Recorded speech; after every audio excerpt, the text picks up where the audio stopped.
TheJbeans.net. We had a great time sailing on the Holland America New Amsterdam in the spring of 2018, following its refurbishment in late 2017. If you follow these 10 tips, you'll likely enjoy sailing on her as much as we did. Our first tip is to climb up to Deck 12 if you like to avoid the crowds while sunbathing. We only saw a handful of people every time we ventured up to Deck 12, which isn't displayed on any of the deck plans we saw online or on the ship. Deck 12 is actually two separate sun decks. One sun deck is located midship and can be accessed by taking the 2 flights of stairs from Deck 10 near the ship's funnel. A second sun deck, which also had showers available, is located at the front of the ship and can be accessed by taking the staircase that leads up from the retreat on Deck 11. You can also get there using the hidden staircase from the crow's nest on Deck 11. The door has an emergency exit sign on it, but don't worry, it's not an emergency exit only, and a sign on the Deck 12 side of the staircase indicates it's okay for passengers to use. Although the glass partitions around the Deck 12 sun decks were not great for photography, it was still a great place to get a towering view of the ports. If you prefer a tranquil space inside the ship, we recommend the Tamarind Bar, which some people refer to as the Silk Den, located on Deck 11 midship. We rarely saw passengers here during the day, and those we did see were typically reading, knitting, or enjoying the view of the sea and the Lido pool. The area can be accessed from the midship elevators or via a set of stairs on Deck 10 toward the back of the pool roof.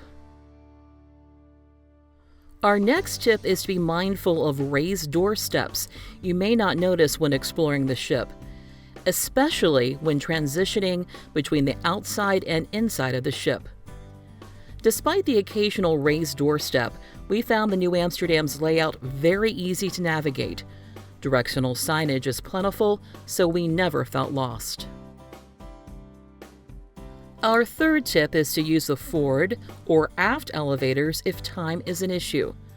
Both the front and back of the ship each have 4 elevators, but the midship area has 6 elevators. While that's obviously more elevators and seems like it would be faster, the 6 elevators are actually 3 separate groups, and each call button only calls 2 elevators at a time instead of 4. For this reason, we typically avoided the midship elevators unless we were going to the Kids Club located on the top deck midship. Speaking of elevators, our next tip is to choose your balcony carefully if you're getting one near the midship elevators. The balconies adjacent to the glass elevators at midship are easily visible from the elevators, so you might want to choose a different room if you prefer a balcony with privacy. Our 5th tip is to enjoy the complimentary afternoon tea in the Pinnacle Grill at least once on your cruise. The sandwiches, sweets, scones with clotted cream and preserves, and a cup or 2 of tea are top-notch. Afternoon tea was served every day at 3 during our cruise. Classic afternoon tea, featuring pre-plated foods on a 3-tier curate stand, was served on sea days. A second tea service, which was simply called tea time, was provided on port days. For the tea time service, the waitstaff presented trays of each course for guests to choose from. For both services, the tea is brewed and poured by the staff. On our cruise, we were able to choose between sitting alone or with other passengers. Our next tip is to head to the casino area for the Chocolate Surprise Parade on the last gala evening of your cruise. While waiters did travel throughout the promenade deck with trays of complimentary chocolate confections, the event was very popular and the treats vanished quickly. On our cruise, a door near the casino area is where the waiters went to replenish their trays, so waiting in that area increased our chances of being able to try all of the different treats they had to offer.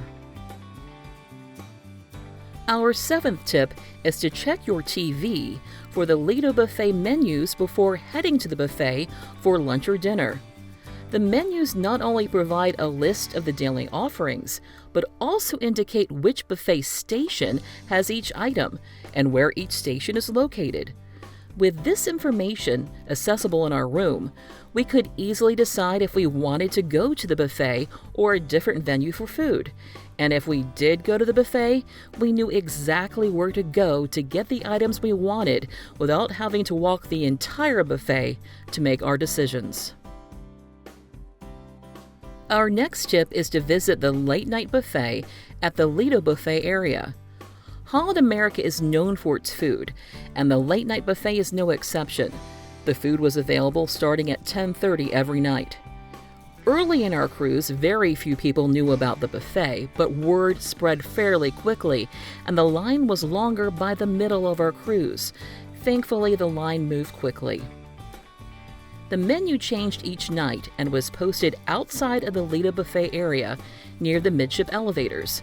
Selections included chilled options of fruits and salads, sandwiches, hot entrees and sides, and desserts, including a create-your-own sundae bar.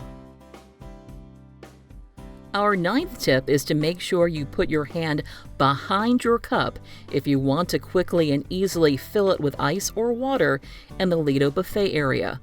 While there were signs with photos showing how to correctly operate the machines, we saw many people struggle because of how awkward it is to hold your cup just right to activate the machine's sensors. Remember to turn your glass so your hand is between the glass and the sensor, and you won't have any problems. Our 10th tip is to take advantage of the easily accessible additional information Holland America provides throughout the ship. Emergency contact information for each port is available on the stateroom TVs. Take a photo of the information with your phone, and you'll have it with you if you need it while in port.